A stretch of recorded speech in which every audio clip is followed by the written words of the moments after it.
ये आपको एक ओवर हैंगिंग बीम दी हुई है, इसका हमको शेयर फोर्स और बेंडिंग मोमेंट डायग्राम बनाना है।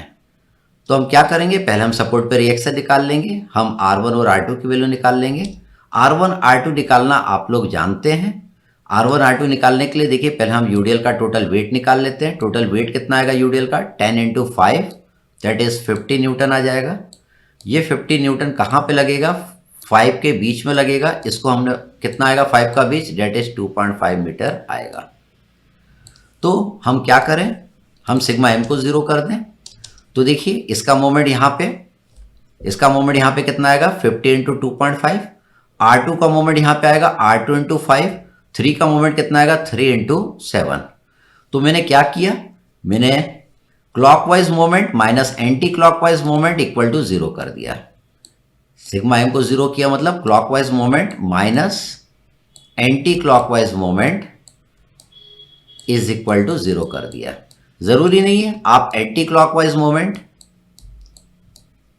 Minus clockwise moment equal to 0 कर दीजिए, तब भी आपका R2 निकल के आ जाएगा। या R2 निकालना है तो आप क्या कर सकते हैं, clockwise moment is equal to anti clockwise moment कर दीजिए, तब भी आपका R2 निकल के आ जाएगा। तो यहां पे देखिए 50 न्यूटन वाला कैसा मोमेंट प्रोड्यूस कर रहा था, क्लॉकवाइज कर रहा था। तो क्लॉकवाइज मोमेंट को मैंने क्या लिखा है, यहाँ पे नेगेटिव लिखा है।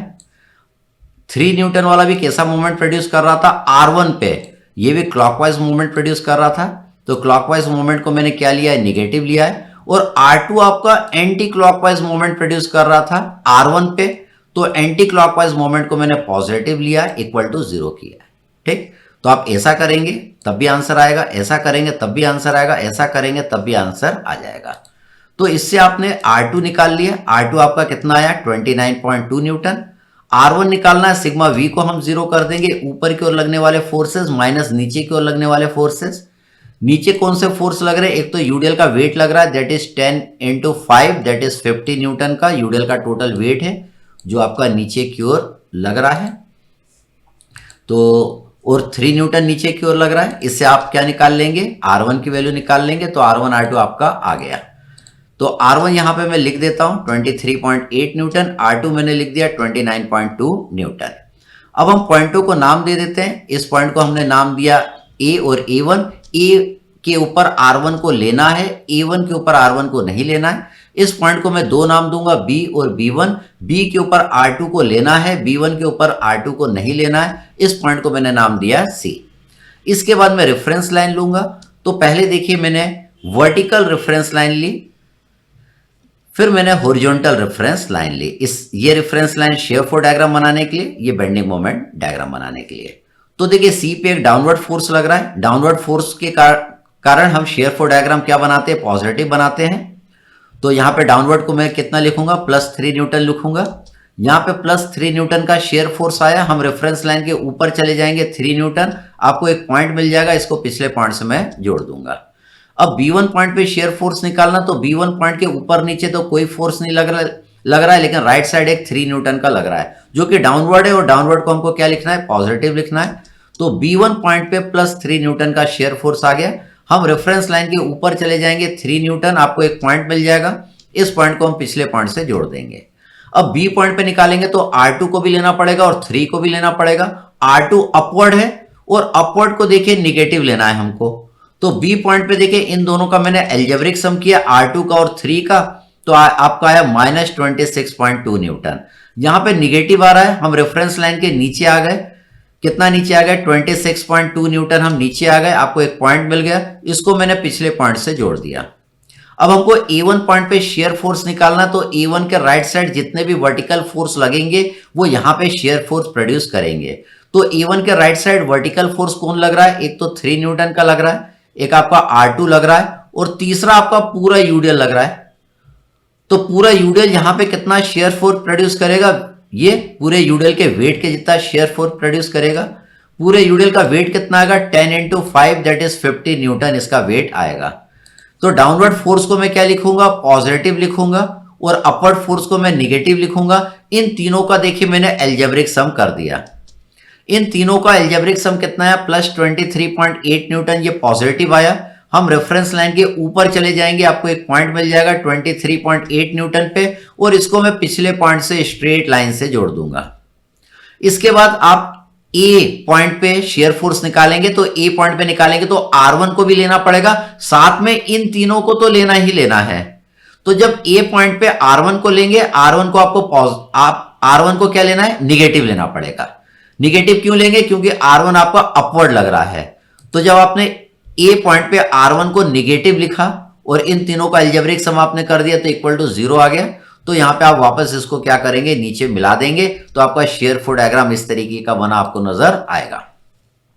अब इसका बेंडिंग मोमेंट डायग्राम बनाना है तो पहले आपको ये पॉइंट निकालना पड़ेगा बीम के बीच में, जहां पे शेयर फोर्स की वैल्यू कितनी आ रही है, 0 आ रही है। इसकी वैल्यू निकाले बिना हम बेंडिंग मोमेंट डायग्राम नहीं बना पाएंगे। तो हमको यह पता करना है कि इस पॉइंट की दूरी जहां पे शेयर फोर्स आपका 0 है, यहां से कितनी आ रही है। मैंने देखिए ये वाला x डिस्टेंस निकाला है, आप x डिस्टेंस यहां से भी निकाल सकते हैं, आप ये जो डिस्टेंस है 3 न्यूटन से भी निकाल सकते हैं, कहीं से भी निकाल सकते हैं। तो अगर ये x डिस्टेंस निकालना है, यहां पे हम जानते हैं शेयर फोर्स 0 है, तो पहले हम सोचेंगे यहां पे शेयर फोर्स किसके कारण 0 है। देखिए x मीटर पे जो यूडीएल लग रहा है उसके कारण यहां पे शेयर फोर्स 0 है, प्लस 3 न्यूटन वाले के कारण, प्लस R2 के कारण, ये तीनों मिलकर यहां पे शेयर फोर्स कितना प्रोड्यूस कर रहे हैं, 0 कर रहे हैं। अब x मीटर पे जो यूडीएल लग रहा है वो यहां पे कितना शेयर फोर्स प्रोड्यूस करेगा, वो x मीटर पे जो यूडीएल लग रहा है उसके टोटल वेट के जितना यहां पे शेयर फोर्स प्रोड्यूस करेगा। अब x मीटर पे जो यूडीएल लग रहा है उसका टोटल वेट कितना आएगा, 10x। तो 10x, 3 और 29.2, इन तीनों का जब हम अलजेब्रिक सम करेंगे तो इक्वल टू 0 आएगा, क्योंकि यहां पे शेयर फोर्स कितना है, 0 है। तो इससे आपकी x की वैल्यू निकल के आ जाएगी, x की वैल्यू आ जाएगी 2.62 मीटर, मतलब यहां से 2.62 मीटर पे शेयर फोर्स 0 है। अब हम क्या करेंगे, इस लाइन को थोड़ा आगे बढ़ा लेंगे। अब हमको क्या करना है, बेंडिंग मोमेंट निकालना है हर एक पॉइंट पर, हमको बेंडिंग मोमेंट निकालना है। तो देखिए बेंडिंग मोमेंट जब हम निकालेंगे तो हम मोमेंट का अलजेब्रिक सम करेंगे। तो देखिए सी पॉइंट पे बेंडिंग मोमेंट निकालना है, तो सी पॉइंट पे 3 के कारण बेंडिंग मोमेंट 0 आएगा, क्योंकि 3 का मोमेंट सी पे 0 है। अब B1 पे बेंडिंग मोमेंट निकालना है, तो 3 का मोमेंट हमको B1 पे लेना पड़ेगा। 3 का मोमेंट B1 पे लेंगे तो 3 इंटू 2 लिखेंगे। अब 3 यहां पे कैसा मोमेंट प्रोड्यूस कर रहा है, क्लॉकवाइज मोमेंट प्रोड्यूस कर रहा है। क्लॉकवाइज मोमेंट को हम क्या लिखते हैं, निगेटिव लिखते हैं। तो B1 पे बेंडिंग मोमेंट कितना आएगा, -3 into 2, that is -6 newton metre का आएगा। ये -6 न्यूटन मीटर आए, इसलिए हम रेफरेंस लाइन के नीचे चले जाएंगे 6 न्यूटन मीटर, आपको एक पॉइंट मिल जाएगा। इस पॉइंट को मैं पिछले पॉइंट से स्ट्रेट लाइन से जोड़ दूंगा। इसके बाद हम बी पॉइंट पे निकालेंगे, तो बी पॉइंट पे R2 का मोमेंट लेना पड़ेगा। तो R2 का तो मोमेंट बी पॉइंट पे 0 हो जाएगा, तो खाली 3 न्यूटन का मोमेंट मिलेगा बी पॉइंट पे। तो बी पॉइंट पे जो बेंडिंग मोमेंट आपका आएगा दैट इज -6 न्यूटन मीटर आया, मतलब पॉइंट आपका यहीं पे रहेगा। अगला हमको A1 पॉइंट पे बेंडिंग मोमेंट निकालना है। तो A1 पॉइंट पे बेंडिंग मोमेंट कौन प्रोड्यूस करेगा, 3 न्यूटन वाला करेगा, ये R2 करेगा और पूरा यूडीएल करेगा। तो पूरा यूडीएल कितना करेगा, तो पहले पूरे यूडीएल का वेट निकाल लेते हैं। पूरे यूडीएल का वेट कितना आएगा, 10 इंटू 5 दैट इज 50 न्यूटन आएगा। ये वेट कहां पे लगेगा, यहां से 2.5 मीटर पे लगेगा। तो अब इन तीनों का मोमेंट अपन लेंगे, इसका मोमेंट लिखेंगे 50 इंटू 2.5, 3 का मोमेंट E1 पे लिखेंगे 3 इंटू 7 और R2 का मोमेंट लिखेंगे 29.2 इंटू 5। हम क्लॉकवाइज मोमेंट को नेगेटिव लेंगे और एंटी क्लॉकवाइज मोमेंट को पॉजिटिव लेंगे। तो देखिए SF बराबर 0 पे हमको तो निकालना था। इसमें देखिए अभी हम A1 पे नहीं निकाल रहे हैं, अभी हम किस पे निकाल रहे हैं, SF बराबर 0 पे निकाल रहे हैं। तो SF बराबर 0 पे हम पहले निकालेंगे, फिर A1 पे निकालेंगे। ठीक है, अभी मैंने जो आपको समझा दिया वो A1 का समझा दिया। तो अगला पहले हम किस पे निकाल लेते हैं, SF बराबर 0 पे। तो SF बराबर 0 पे निकालने के लिए देखिए 3 का मोमेंट हम यहां पे ले रहे हैं, यहां पे SF 0 है। फिर R2 का मोमेंट हम यहां पे लेंगे। तो 3 का मोमेंट यहां पे जब आप लेंगे तो वो आपका कितना आएगा, देखिए हम 3 का मोमेंट आएगा 3 इंटू 2 प्लस एक्स, क्योंकि ये दूरी कितनी है, 2 प्लस एक्स है। R2 का मोमेंट जब यहां पे लेंगे तो हम कितना लिखेंगे, 29.2 इंटू एक्स लिखेंगे। तो ये देखिए मैंने लिखा है। और फिर x का मोमेंट जब हम यहां पे लेंगे